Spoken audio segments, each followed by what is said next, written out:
花60多万买杂粮汽车有异响。杂粮说没问题，不影响使用。1月3号，新疆广电报道，乌鲁木齐的袁先生5月27号花60多万提了辆杂粮速七 Ultra， 本想着这个车是杂粮的高端车型，应该不会有啥问题，于是高高兴兴开走。没想到几天后，驾驶过程中却发现车子的悬挂发出了异响，十分影响驾驶体验。其他10万级别的车都没异响，我60几万买的车有异响。他接受不了，去找了工作人员，店里给他升级了悬挂，据说是换上了4根改良版悬挂，但换完之后依然有异响。11月份再去找店里直接跟他说这是正常的，不会再帮他弄了，所以一直无法解决。最后他找来了媒体和他一起去杂粮4儿子店，还邀请杂粮工作人员一起上车感受异响。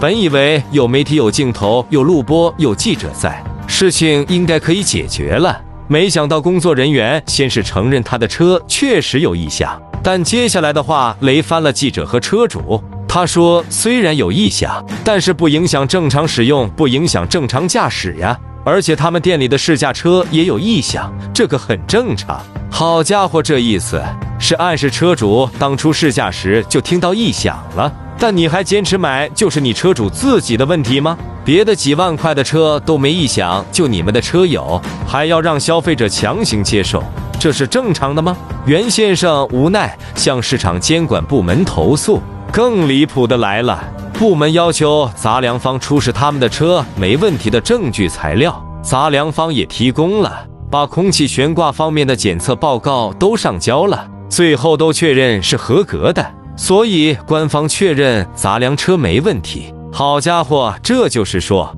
我买了你的车，但是有异响，你也承认有异响，但是你说你质量是合格的，官方也说是合格的，但是现实是车就是有异响，你说这叫啥事？老实说，事情到这里几乎已经无路可走了。最后记者说了一句话，我觉得很好，检测报告合格或许可以应对监管部门，但消除不了用户每天驾驶中的失望。